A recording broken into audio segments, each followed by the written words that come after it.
물과 햇빛, 적절한 양분만 있다면 꽃은 때를 알고 피고 마음껏 개화한 후엔 어김없이 시든다. 모든 생명체에는 자연의 주기를 감지하는 아주 특별한 능력이 있는 것이다.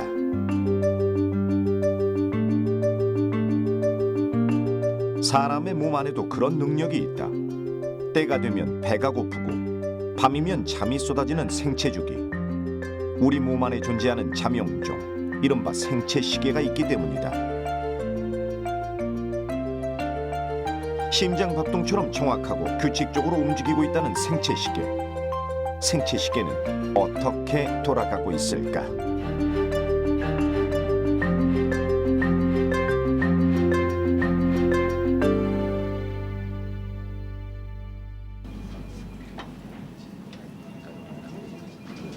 오후 1시. 어느 사무실에서나 비슷한 풍경이 펼쳐진다. 점심 식사를 하러 분주히 이동하는 직장인들. 그런데 이들을 움직인 건 벽에 걸려있는 시계가 아니라 점심때가 되자 저절로 신호를 보내는 배꼽 시계였을지도 모른다. 규칙적인 패턴으로 사는 직장인일수록 배꼽 시계의 울림은 더 명확해진다.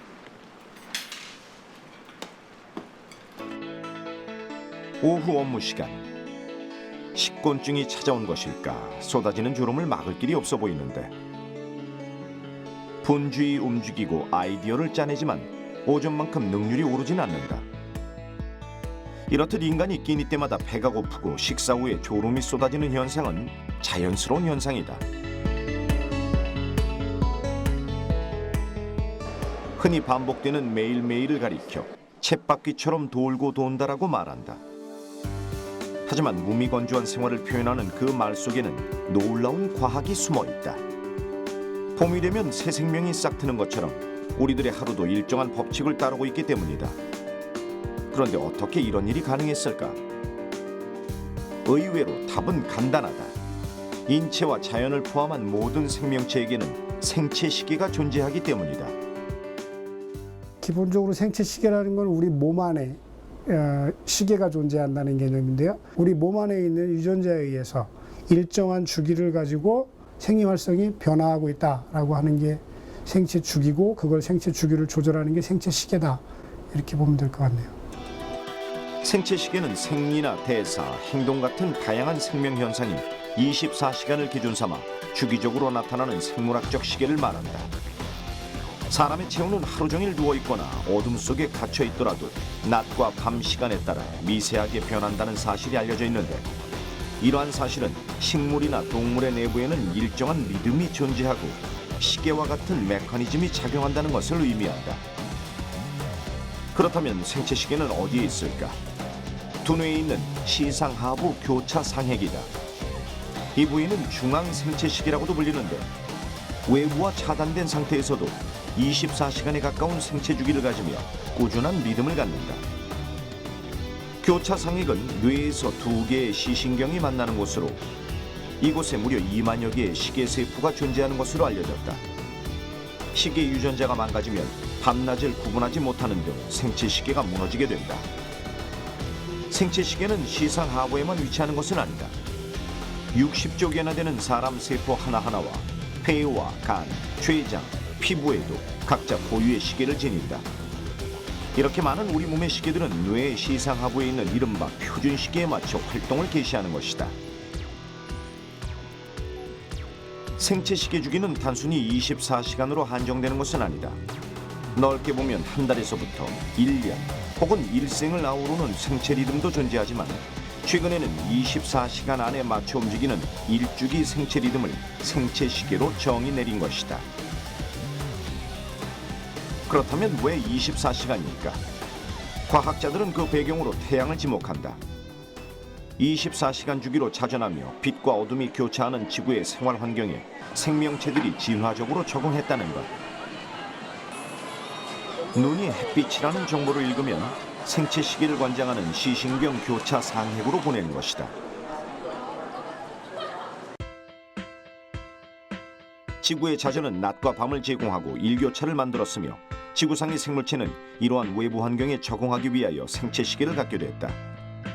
그것도 24시간 주기를 인지하도록 말이다.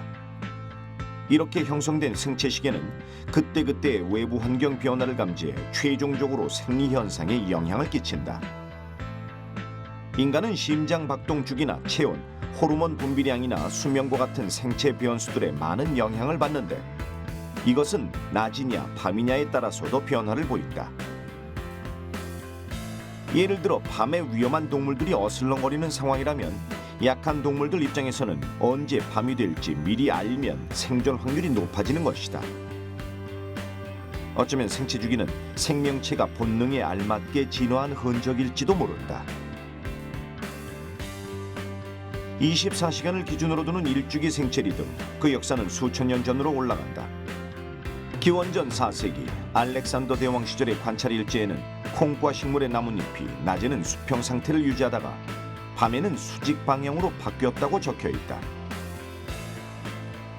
1792년 프랑스 천문학자 드 마랭은 미모사 이파리가 낮에는 벌어지고 밤이 되면 접힌다는 사실에 주목했다.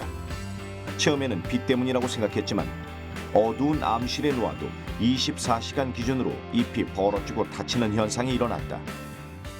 빛을 감지하고 이제 미모사라고 하는 식물이 있는데요. 낮에는 싱싱했다가 밤에는 시드는. 처음에는 빛을 감지한다고 생각을 했죠. 빛을 보고 싱싱해졌다가 빛이 없어지면 시들어진다. 근데 그게 뭐 하루에 여러 가지 실험을 통해서 하루에 정확하게 맞지 않는다. 그리고 그게 환경에 의한 것보다는 빛이나 뭐 이런 것보다는 미모사 자체가 가지고 있는 유전자에 의한 것이다. 이런 게 이제 알려지게 됐죠. 생체 시계가 유전자에 의해 작동된다는 사실이 확인된 것은 30년 전쯤. 캘리포니아 공대의 유전학자인 벤저 교수팀은 초파리를 돌연변이로 만들어 번데기가 성체로 탈바꿈하는 주기를 의도적으로 바꿨다. 생체 시계는 분명 햇빛의 절대적인 영향을 받지만 그것을 관장하는 유전자에 따라 더 미세한 영향도 받을 수 있다는 발견이었다. 기본적으로는 우리 몸 안에 유전자가 24시간을 기억해서 24시간 동안 돌아가는 유전자가 있다고 생각을 하고요. 뭐 이름을 붙여놓은 게 클락 아니면 타임리스 이런 게 유전자의 이름입니다. 그런 유전자의 발현이 24시간을 주기로 오르락내리락 하고 있다. 근데 그게 딱 24시간은 아니고요. 그 시간 조절을 매일매일 리셋을 해주는 거죠. 아침에 해가 뜨는 걸 보고 빛이 늘어나는구나. 아니면 해가 뜨는 걸 보고 온도가 올라가는구나. 이런 걸 느끼면서 지금이 어제 그 시간이구나라고 리셋을 하는 거죠. 또한 생체 시계는 태양빛이나 온도에 따라 시간을 재설정하기도 한다. 인간의 중추 생체 시계 고유의 주기는 24시간 11분이지만 빛이 눈의 망막과 시상 하부에 있는 분자를 자극해 중추 시계의 매일을 정확히 24시간으로 맞추게 된다. 우리 몸은 언제 무엇을 해야 좋은지 최적의 시간을 알고 있다. 하지만 생체적인 현상을 그대로 따르기란 쉽지 않다. 현대인은 서로 다른 다양한 생활 패턴을 갖고 살아가기 때문이다. 그 가운데는 생체 시계를 제대로 지키며 살아가는 사람도 있지만 그렇지 못한 사람도 있다. 바로 이 시점에서 생체 리듬이 인간에게 왜 중요한지를 짚어볼 필요가 있다. 생체 리듬이 왜 중요하냐라고 얘기할 때 인간도 하나의 생명이기 때문에 생명을 유지를 해야 되는 것이 가장 근본적인 이유가 되잖아요. 살아가는 데 있어서. 그러면은 생명을 유지하는 데 있어서 가장 중요한 거는 에너지를 어떻게 발생시키냐가 돼요. 근데 그 에너지가 갑자기 많이 발생하면 또 안 되는 거고 갑자기 또 적게 발생하면 안 되는 거고 하나 일정하게 삶을 살아가는 데 있어서 이렇게 조금씩 에너지가 발생을 해야 되거든요. 규칙적인 생체 리듬은 생활에 필요한 에너지를 적절히 발생시키기 때문이라는 것. 그렇다면 각자 다른 생체 시계를 갖고 살아가는 몇 사람을 만나보자.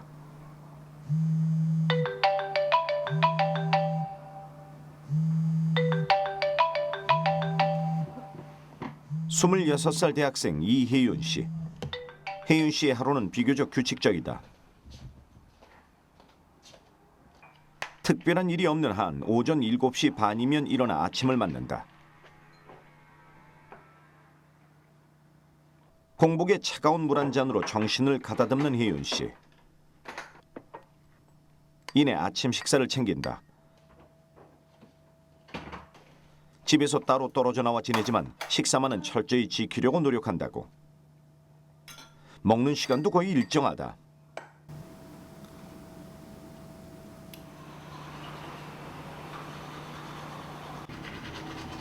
일곱 시 반에 일어나 씻고 밥을 먹고 나갈 채비를 하는데 걸리는 시간은 1시간 남짓. 몸에 배어있는 일상이다 보니 여느 여학생에 비해 준비하는 시간도 짧다.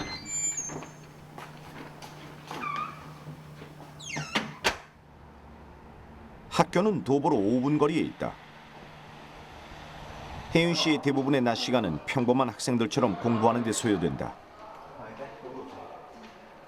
하지만 낮에는 좀처럼 집중이 어렵다는 이유로 혼자 공부하기보다는 주로 그룹 스터디를 하는 편이다.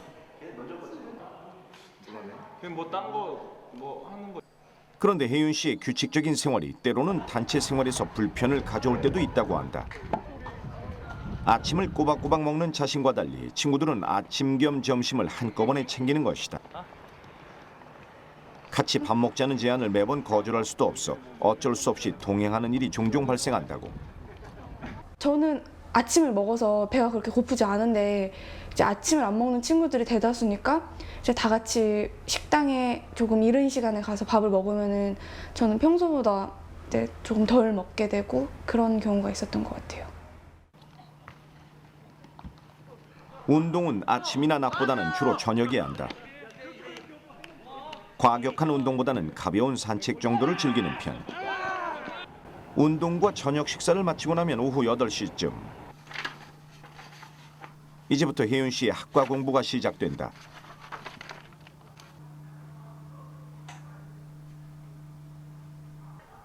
맑은 정신의 아침과 환한 대낮을 두고 저녁 시간에 공부를 고집하는 혜윤 씨. 저는 지금까지 아침형 인간인 줄 알았어요.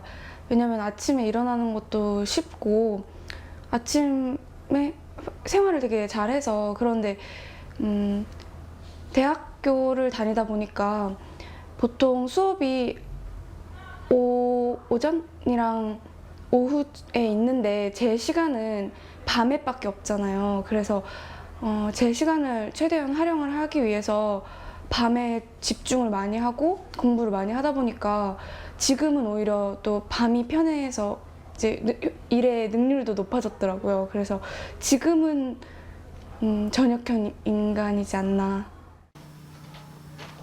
처음부터 밤에 공부하는 게 편했던 것이 아니라 자신의 생활에 맞추다 보니 그렇게 됐다는 것.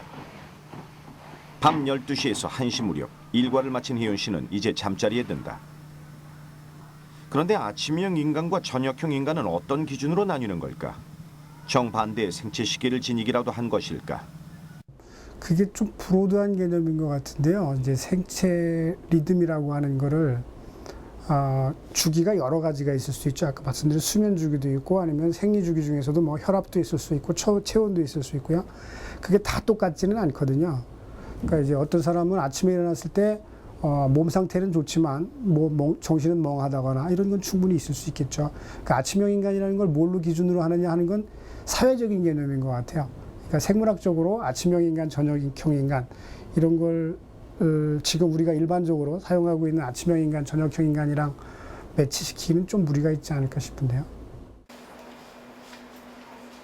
타고났다기보다는 생활 리듬에 의해 만들어졌다는 얘기. 이번에 만나볼 권영규 씨 또한 자신의 생활로 인해 저녁형 인간으로 만들어진 경우다. 그런데 권영규 씨는 단순히 저녁에 집중이 잘 된다는 혜윤 씨와 달리 아예 밤낮이 바뀐 전형적인 올빼미형이다. 화훼 공판장에서 꽃 경매를 진행하는 직업 특성상 밤을 꼬박 지새우며 일하기 때문이다. 남들 다 퇴근할 시간인 밤 9시에 출근해 남들이 출근하는 아침 8시에 퇴근하는 거꾸로 생활인 것이다. 제가 이제 91년도 6월 달부터 이제 그 야간 근무를 했거든요. 그래서 지금 올해로 만 22년을 하고 좀 더 했습니다. 지금 피곤하진 않아요? 글쎄요, 저거 직장이고 또 출근해가 일을 해야 되니까 지금 상태에서 피곤하지는 않습니다. 예. 아주 좋더라고요. 새벽 내내 일을 마치고 집으로 돌아가서야 잠을 청하는 일상. 권영규 씨의 취침 시간은 그래서 오전 9시다. 해가 뜨면 잠드는 생활인 것. 대낮을 방불케 하는 환한 조명 아래에서 그의 생체 시계는 어떻게 돌아가고 있을까? 아주 뭐 썩 좋다는 것도 아니고 그렇다고 나쁘다는 것도 아니고 저희 나이에 저희 세대에 맞는 그 보통의 건강을 갖고 있다고 보고 있습니다. 다른 분들은 이제 야간하면은 잠을 잘 못 잔다는 얘기를 많이 하는데 저는 그 다행히도 그 잠은 낮에 자도 깊은 잠을 자는 편입니다. 낮과 밤이 완전히 바뀐 생활. 아침부터 잠들기 시작해 하루 평균 4-5시간밖에 자지 않지만 대신 매일 2시간 정도의 규칙적인 운동으로 건강을 지키고 있다. 물론 처음부터 이런 생활이 쉬웠던 것은 아니다. 힘들었죠. 초반에는 그 지금 젊은 친구들도 같이 근무하고 있는데 그분들이 겪었던 그런 어떤 그 야간 근무의 그 어떤 그 단점 그런 점이 좀 있었습니다. 저도 마찬가지였습니다.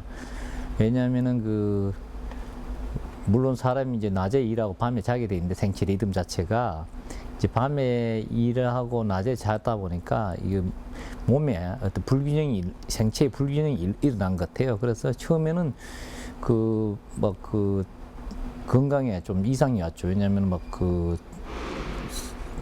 식사를 하면은 소화가 잘 안 된다, 소화 불량이라든가 이런 것 때문에 상당히 그 좀 어려움도 있었어요. 근데 그것을 이제 극복한 거는 물론 뭐 그 음식도 음식이지만은 운동을 꾸준히 했다는 것이 이제 그것이 극복하는 계기가 됐어요. 하지만 권영규 씨처럼 야간 근무를 하면서 건강을 유지한다는 게 쉬운 일은 아니다. 국민건강영양조사에 따르면 국내 임금 근로자 중 약 197만 명이 야간 근무자다. 야간 근무자는 낮 근무자에 비해 심혈관 질환 발병률이 30에서 40%나 높게 나타나는 등 건강에 좋지 않은 영향을 받고 있는 것이 사실이다. 실제로 스웨덴에서 종이와 펄포 제조 공장에 일하는 교대 근무군과 낮 근무군을 15년간 추적 조사했는데 교대 근무군에서의 관상 동맥 질환 발생 위험이 1.4배 높았다. 생체 시기에 교란이 온 것이다. 질병 수준은 아니라고 하더라도 우리가 흔히 관찰할 수 있는 거는 웨이트 게인, 즉 그 체중이 증가한다든지 그런 그 현상들이 일어나는 걸 관찰을 할 수가 있죠. 근데 이제 이 생체 리듬의 교란이라고 하는 것이 뭐 하루쯤 잠깐 바뀌었다고 해서 그 결과가 확 드러나는 건 아니에요. 왜냐하면 우리 그 몸이라고 하는 거는 굉장히 그 항상성을 유지하기 위한 여러 장치들이 있기 때문에 뭐 하루 정도 생체 시계에 교란이 있었다고 해서 그 다음 날 뭐 갑자기 뭐 몸이 이상해진다거나 이렇지는 않습니다. 그런데 이제 그런 것들이 굉장히 오랜 시간 누적이 된다거나 하면 어느 순간 이 항상성을 유지하려고 하는 어떤 그런 것들이 하나씩 무너지면서 이제 그런 그 장기적인 그런 결과들이 나타나는 거죠. 살이 찐다든지 아니면 그게 더 심해지면 아까 말씀드렸다시피 이제 가장 우리가 심각하게 생각하는 것들이 암이니까요. 그래서 암의 발병률이 높아진다든지 또는 당뇨병에 걸리는 사람들이 많다든지 그런 결과들을 초래를 하게 되는 것이죠. 잦은 시차 적응이나 교대 근무와 같이 외부의 낮과 밤의 주기가 비정상적일 경우엔 적절한 24시간의 리듬이 형성되지 못한다.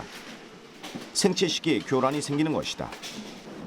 이런 생체 시기의 교란이 지속될 경우 다양한 생리적, 행동학적 변화가 수반될 수 있다.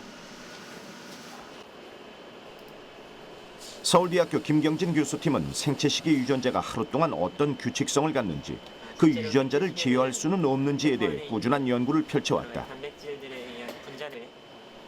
그중 한 성과로 콩팥 위 부신에 위치한 생체 시계에서 코티졸이라는 스트레스 호르몬을 분비해 다른 장기의 시간을 통일한다는 사실을 밝혔다.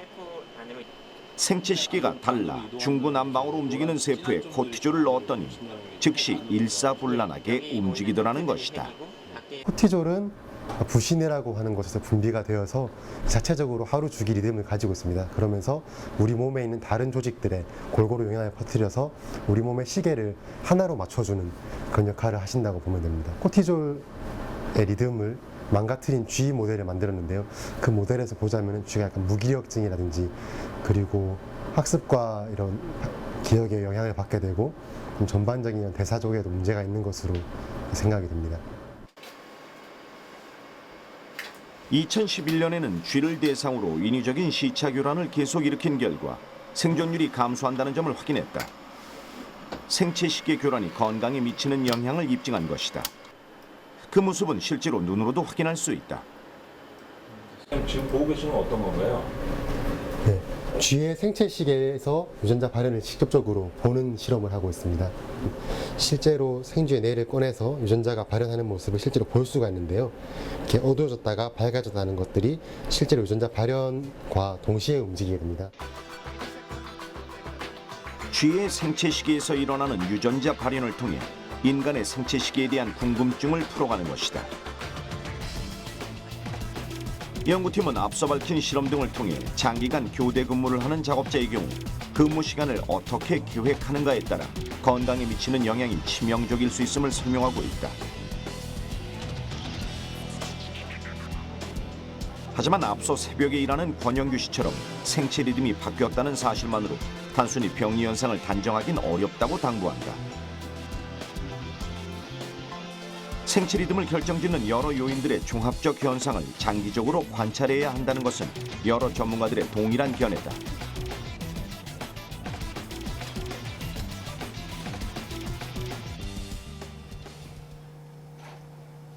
그런데 반복적인 야간 근무자보다 생체 교란이 더 심한 사람도 있다. 바로 3교대 근무자들이다. 2, 3일 간격으로 출퇴근 시간이 바뀌는 김선아 씨는 한 대학병원에서 근무하는 간호사다. 오늘은 새벽 근무를 하기 위해 밤 9시에 출근길에 나섰다.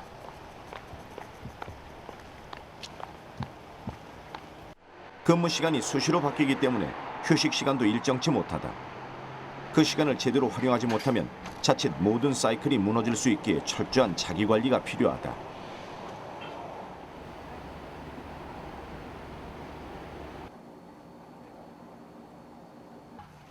병동에서 근무하는 경우 환자를 24시간 돌봐야 하기에 병동 간호사는 3교대 체제로 운영되고 있다. 보통 아침 7시에서 오후 3시까지의 낮 근무, 오후 2시부터 밤 11시까지의 저녁 근무, 밤 10시부터 아침 10시까지 일하는 밤 근무로 나뉜다. 근무 시간만 감안한 이들의 생체 시계는 교란 그 자체다. 밤 근무라고 마냥 한가하지도 않다. 제 시간에 맞춰 환자를 순찰하며 체크해야 한다. 좋아서 시작한 일이지만 사명감이 없었다면 마냥 쉽지만도 않았을 일. 매일 시간이 바뀌는 일상 속에서 김선아 씨가 잠은 제대로 자는지 건강은 괜찮은지 궁금했다. 나이트 근무를 하게 되면 아침에 10시에 자가지고 3, 4시쯤 한 번씩 깨고 또 조금 잠들었다가 한 5시, 6시쯤 또 깨고 저 좀 자주 아파요. 좀 많이 아프고 지금은 그나마 좀 버티는 것 같은데 아프기 시작하면은 좀 한없이 아파요. 자주 이제 속병 많이 나고 탈도 많이 나고 응급실도 가끔씩 가고요. 감기 걸리면 열도 많이 나고 지금은 그나마 좀 괜찮은 상태예요.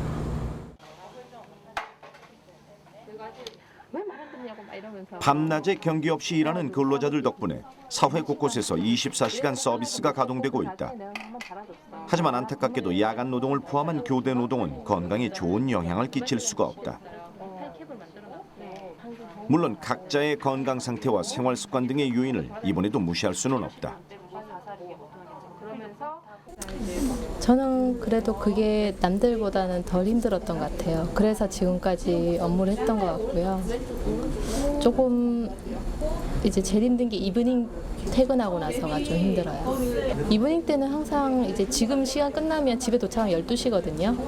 그러면 12시부터 또 바로 잠은 안 드니까 좀 어영부영하면 보통 한 새벽 한 2, 3시 되면 많이 잠들어요. 그러면 또 늦게 일어나지고요. 계속 그게 좀 반복이 있고 그런 것 같아요. 밤과 새벽에 일하는 근무자들은 인간의 생체 주기에 많은 영향을 끼치는 햇빛에 동떨어져 있다. 그리고 또 한 가지, 규칙적인 수면과도 거리가 멀다. 인체의 생체 시계는 햇빛과 수면에 생각보다 많은 영향을 받고 있는데 그 부분이 무시되고 있는 것이다. 우리 생체 시계는 주로 멜라토닌에 의해서 조절이 돼요. 멜라토닌은 우리 몸속에서 생성되는 화학 물질로 햇볕의 영향을 받아서 만들어지죠. 그리고 이제 빛은 일반적으로 자연계 리듬이 있어요. 하루 24시간이라든지 뭐 일주일, 한 달, 1년 이런 리듬이 있잖아요. 자연계 리듬의 근본이죠, 빛이. 근데 이 빛이 우리 생체 리듬에도 이렇게 직접적인 영향을 주죠. 아울러서 자연계 리듬하고 생체 리듬은 아주 밀접한 연관이 있기 때문에 빛과 잠과 그렇게 깊은 관계 속에서 우리가 봐야 될 것 같습니다. 인간의 수면 활동에서는 잠을 자겠다는 의지도 중요하지만 생체 시계 또한 제대로 작동해야 한다. 불규칙한 수면 습관이 지속된다면 생체 시계가 고장나고 이는 곧 수면 장애로 이어질 수 있다. 정신적 스트레스로 인한 불면증과는 다르다. 생체 시계로 인한 수면 장애는 개개인의 생체 시계가 취침 시간을 제때 알리지 못하는 것이다. 밤이 되면 인간의 생체 시계는 우리 몸이 수면에 들어갈 수 있도록 혈압을 낮추고 체온을 떨어뜨린다. 호르몬 변화도 일으켜 멜라토닌의 분비를 증가시키는데 멜라토닌 정량이 분비되지 않으면 숙면을 취하기가 어렵다. 한여름밤 잠들기 어려운 현상도 비단 열대야 때문만은 아니다. 여름에는 해가 길다. 그 결과 생체 시계에서는 오후 7시가 됐는데도 한낮이라고 잘못 판단하는 일이 벌어진다. 늦은 밤 컴퓨터 게임 등에 몰입하면 상황은 더 악화되는 것이다. 멜라토닌 분비가 적절한 시기에 이루어지지 못하기 때문이다. 그런데 멜라토닌은 나이가 들수록 그 양이 줄어든다. 흔히 노인들이 잠이 줄어든다는 이유에는 멜라토닌 분비량과도 직접적인 관계가 있다. 우리가 쓰는 시계가 고장나면 시간이 느려지기도 하고 빨라지기도 하는 것처럼 우리 몸 안에 있는 생체 시계가 고장이 나서 좀 빨라졌다고 보면 아까 말씀드린 것처럼 2시간씩만 짧아지면 3주 후에는 한밤중에 12시에 한낮에 활동하는 것 같은 변화가 생기는 거죠. 그래서 유전자의 변화가 주로 그런 변화를 나이가 들면서 생기는 수면 주기의 변화 이런 것도 만들 거라고 설명할 수 있습니다. 다른 여러 가지 팩터가 있겠지만 과학기술의 급속한 발전도 생체 시계 교란의 원인이 될 수 있다. 인공 조명 때문이다. 이스라엘 하이파 대학 연구진에 의하면 야간에 인공 불빛에 노출되는 남성들은 전립선 암에 걸릴 위험성이 높은 것으로 밝혀졌다. 연구진들은 야간 불빛으로 인한 생체 시계 교란, 그로 인한 면역 체계 약화 등으로 추정하고 있다.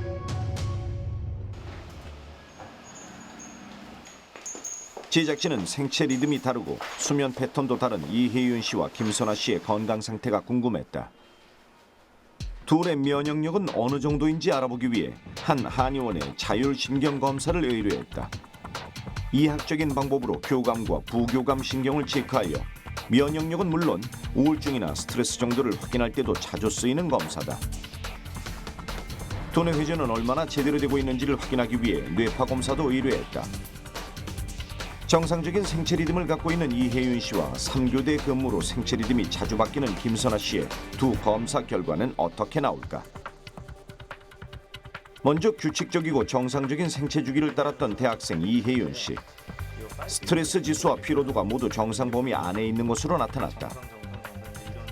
직업상 생체 시기가 흐트러질 수밖에 없었던 김선아 씨는 평소에도 자신의 건강을 염려했다.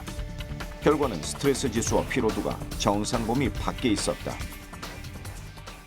김선아님이 자율신경에 있어서는 조금 더 좀 피로감이나 이런 게 좀 더 있는 거로 나오긴 했어요. 그런데 뭐 그 차이가 큰 건 아니고, 그리고 그것이 뭐 평소에 만성적인 상태인지 아니면 이제 지금 뭐 컨디션에 따라서 그래 차이가 있는지 그거는 뭐 명확하지는 않고요. 조금은 예상했던 결과다. 하지만 검사 결과를 분석한 안상훈 원장은 직업상 생체 주기가 자주 깨진다고 해서 그것이 곧 그 사람의 건강을 악화시키는 절대적인 요인이 될 수는 없다고 분석한다. 다만 건강에 좋은 영향을 미칠 수는 없다는 정도라는가. 사람이 잘 때 자고 깰 때 깨는, 주로 이제 밤에는 좀 잠을 자고 낮에는 깨서 활동을 하는 패턴을 유지하는 게 건강에는 유리할 거라고 생각을 합니다. 그런데 사람의 몸이 그것뿐만이 아니잖아요. 사람은 이제 어떤 음식을 먹느냐, 또 살아가면서 어떤 직업을 갖고 어떤 스트레스를 받고 뭐 이런 여러 가지 요인들이 있죠. 뭐 환경적인 문제도 있고. 그러니까 비록 어쩔 수 없이 직업상 뭐 제때 뭐 잠을 못 자고 뭐 이제 그런 생활을 한다고 하더라도 나머지 요소들을 잘 지켜 나간다면은 또 건강을 유지하는데 뭐 많은 도움이 되지 않을까 그렇게 생각이 됩니다. 과학과 문명의 발달로 인간의 활동은 시간을 초월해 이루어지고 있다. 때문에 식사 시간이나 취침 시간 등의 생체 시계를 점점 유지하기 힘들어졌다는 견해가 지배적이다. 아이들의 삶도 예외는 아니다. 아이들은 생체 시계를 얼마나 지키고 있을까? 지난 5월 경기도 교육연구원 조사에 따르면 도내 초등학생 평균 취침 시간은 밤 10시에서 11시 사이로 나왔고 중학생은 밤 11시에서 자정, 고등학생은 자정에서 새벽 1시로 나타났다. 많은 아이들이 수면을 통한 충분한 휴식을 취하지 못하고 있는 것이다. 김태훈 원장은 일찍 자고 제때 먹는 올바른 습관을 어렸을 때부터 정립해야 하는 이유로 생체 시계를 든다. 학교에서 지내는 대부분의 시간은 아침 8시서부터 12시, 그 늦어도 그래요. 그때 중요한 모든 것들이 있게 되죠. 시험도 그때 봅니다. 그리고 뭐 이제 대학 입시 시험도 그때부터 시작하죠. 그리고 뭐 여러 가지 뭐 입시나 그런 거 다 소위 말하면 다 낮에 있습니다. 근데 생체 리듬이 만약에 뒤로 들어가요. 그러면은 어떻게 했습니까? 아침에 졸려요. 그러면은 그만큼 중요한 시험이나 중요한 활동들에 대해서 그만큼 활동이 잘 안 되겠죠. 정보가 잘 습득이 안 되고 내가 갖고 있는 것들의 정보에 대해서 그만큼 더 활용도가 더 떨어지겠죠. 그렇다면 생체 시기에 적합한 하루 일과는 어떻게 될까? 오전 6시 키가 가장 커지는 순간이다. 오전 8시 밤새 이루어진 멜라토닌 분비가 멈추며 뇌졸중이나 심장 발작이 쉽게 일어날 수 있는 시간이다. 노인들이 겨울철 아침 운동을 피해야 하는 이유다. 오전 8시 30분은 장의 움직임이 가장 활발해지는 시간으로 식사를 가장 맛있고 즐겁게 할 수 있는 때다. 오전 10시에는 공부하기에 알맞은 시간, 생체 리듬상 인지력이 민첩해지는 시간이기 때문이다. 운동은 대부분의 사람들이 아침이나 저녁에 하지만 근육의 강도와 유연성이 좋아지는 시간은 사실 오후 5시다. 멜라토닌이 분비되는 오후 9시에는 잠들기 적당한 시간이고 늦은 밤 잦은 기침 현상을 경험했다면 생체 시계가 오후 11시 무렵에 알레르기 반응이 심해진다는 신호를 보낸 것이다.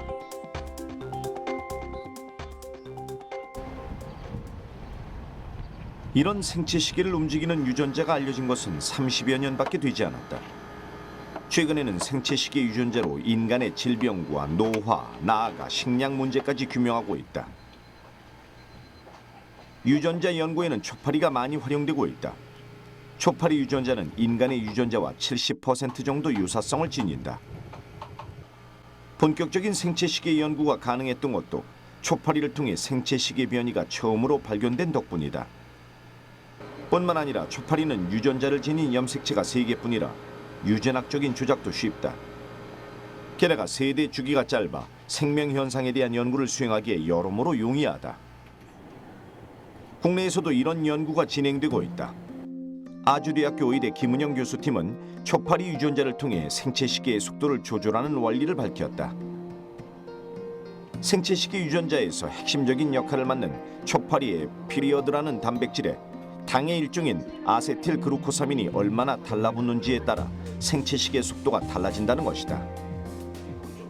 연구 결과 아세틸 글루코사민이 피리어드 단백질에 제대로 달라붙지 못하면 생체 시계 속도가 빨라져 하루를 21시간의 주기로 움직였다. 반대로 너무 많이 달라붙으면 하루가 27시간으로 늘어났다. 피리어드 단백질이 세포질에 있다가 언제 핵 안으로 들어가느냐가 결국은 이 생체 시계를 이루는 굉장히 중요한 스텝이 되죠. 그런데 제가 연구를 해보니까 이 N-아세틸 글루코사민이 어느 정도 붙느냐 또는 언제 붙느냐가 피리어드 단백질이 세포질에 있다가 핵 안으로 이동해가는 그 시간을 조절한다는 것을 밝힌 거죠. 그렇다면 피리어드 단백질이 핵 안으로 들어가면 어떤 일이 벌어질까? 다름 아닌 핵 안에 있는 클락 단백질의 활성을 저해하기 시작한다. 클락 단백질은 생체 시계에서 중요한 역할을 하는 단백질로 쉽게 말해 인간의 생리작용을 조절한다. 따라서 클락 단백질이 우리 몸에서 적절하게 일어나야 생체 리듬도 유지가 되는 것인데 그것의 열쇠를 피리어드 단백질이 쥐고 있다는 얘기다. 김은영 교수는 생체 시계가 그동안 알려져 온 햇빛의 영향뿐만 아니라 음식의 영양분으로도 영향을 받는다는 사실을 밝혔다. 음식 속의 당 성분이 생체 시계를 감았다가 늘리는 일종의 태엽 역할을 한다는 것이다. 당화에 쓰이는 물질이 포도당으로부터 유래를 하는 거거든요. 그렇기 때문에 그런 과정, 그런 일련의 과정들이 적당한 시간에 일어나지 않거나 아니면 그 과정의 정도가 너무 많거나 적거나 하게 되면 결과적으로는 생체 리듬의 주기가 바뀐다든지 그런 일이 일어날 수 있겠다라고 하는 그런 그 예비 결과가 될 수 있겠습니다. 식물에게도 일정한 생체 주기가 있다. 대구 경북과학기술원 남홍길 교수팀은 식물의 밤과 낮의 주기를 조절하는 생체시계 유전자를 오랫동안 연구해왔다. 특히 애기장대라는 식물에서 발견한 유전자를 통해 식물이 24시간의 생체 리듬 주기를 따른다는 것을 확인할 수 있었는데 생체 주기만을 조절하는 유전자가 발견된 것은 세계 최초의 업적이었다. 이러한 생체 시계가 실제 이제 식물에서 작용하면서 우리가 제일 많이 볼 수 있는 것 중에 하나가 이제 꽃이 피는 시기일 텐데요. 이제 아시겠지만 주변에 보면 이제 그 계절 따라서 이제 봄이 되면 봄에 꽃이 피고 이제 가을 되면 가을 꽃이 피고 꽃이 다르게 피지 않습니까? 그 다르게 피게 되는 그 이유 중에 하나가 그 일장의 변화, 낮의 길이의 변화를 이제 인식해가지고 꽃이 피는 시기를 결정하게 되는데 그러면 이제 그 낮의 길이가 변하는 걸 어떻게 알아내느냐면 낮의 길이가 변하는 거를 자기가 가지고 있는 24시간 생체 시계에 대입을 해가지고 같이 계산을 해서 이게 좀 계속 길어지고 있네. 그러면 이제 여름이 오나 보다. 근데 짧아지고 있으면 이제 가을이 오나 보다. 근데 꽃을 펴야 될 시기다라고 이렇게 이제 결정을 하게 되는데도 사용을 하게 되게 됩니다. 계절에 따라 꽃이 핀다는 것은 자연 현상이지만 그 당연한 현상의 분자적인 단서를 찾아낸 것이다. 사실 식물은 고정된 상태에서 외부 환경을 다 소화해야 하기 때문에 주변 환경에 예민하게 반응한다. 그래서 동물보다 생체 시계 조절이 훨씬 강하게 나타나는 생물체다. 연구팀은 애기장대의 특정 단백질이 식물 생체 시계의 활성을 조절해 개화를 촉진한다는 결과를 얻었는데 그 중심에 자이겐티아라는 단백질이 있었다. 이 자이겐티아 유전자는 실질적으로 꽃이 피는 명령을 하는, 꽃이 피는 실행을 하는 유전자가 많이 만들어지도록 해주는 일종의 상위 조절 유전자이고요. 우리가 최근에 굉장히 재밌는 발견을 해서 지금 이제 논문이 발표가 곧 될 텐데요. 자이겐티아라는 단백질이 핵에 얼마나 있느냐, 세포질이 얼마나 있느냐에 따라서도 공간적으로 어떻게 나누지냐에 따라서 생체 시계와 개화 시기가 서로 바뀌게 되게 되는 역할을 하게 되더라고요. 그래서 정말 저희들도 깜짝 놀랐었습니다. 그러니까 정말 이렇게 생체라는 것이 그냥 단백질 하나 있으면 하나 작용이 아니라 위치에 따라서 서로 다른 작용을 하면서 그걸 이용해서 생체 시계를 조절하고 우리 생체 활동을 조절하는구나 그렇게 알게 되었습니다. 단백질의 분포 형태에 따라 식물의 개화 시기가 영향을 받는 것이었다. 연구진은 개화 유도 단백질인 자이겐티아가 핵 내에 골고루 퍼져 있거나 혹은 핵체에 집중적으로 모여 있는 두 가지 형태로 분포하는 것을 확인했다. 이 신체 시계에 관련된 유전자가 망가질 경우에는 개화에 영향을 줄 수가 있습니다. 이 포트에 있는 이 애기장대는 그 자이겐티아가 정상적으로 있어서 개화가 정상적인 시기에 일어난 식물이고요. 이 포트에 있는 애기장대는 자이겐티아를 인위적으로 빼서 개화를 늦춘 식물입니다. 이렇듯 식물은 생체의 유전자에 절대적인 영향을 받는다. 물론 꽃이 피기 위해서는 생체 시계 말고도 낮의 길이나 온도의 변화 등과 같은 외부 환경 요인도 작용하기 마련이다.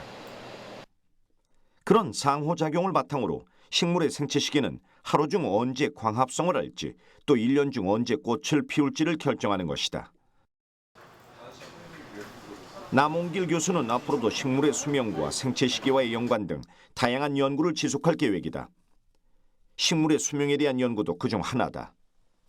제 평생에 가지고 있는 질문이 도대체 이러한 그 식물체가 어떻게 나이라는 것을 인식해가지고 자기 어떤 생애 리듬이죠. 어떻게 생각하면 인식해서 딱 죽을 때를 할까 하는 게 제가 가지고 있는 제 과학의 굉장히 큰 화두입니다. 도대체 일생이라는 시기가 어떻게 결정될까? 그러면 그게 혹시 하루 시계와 어떤 연계가 있을까? 이제 그런 부분도 굉장히 이제 사람들이 뭐 저도 굉장히 이제 궁금한 점 중에 하나고 이제 많은 분들이 궁금해하는 분들 중에 하나인 것 같습니다. 최고의 시간, 최적의 시간은 존재한다. 언제 무엇을 해야 가장 효율적인지 생체 시계는 끊임없이 알리고 있다. 하지만 어느 순간부터 우리는 우리 몸의 건강을 지킬 수 있는 가장 쉬운 방법을 너무도 쉽게 어기며 살고 있다. 해가 떠오르면 눈을 뜨고 밤이 되면 잠을 자야 한다고 일러주는 생체 시계. 내 몸의 자명종 소리에 좀 더 귀를 기울여 보는 것은 어떨까?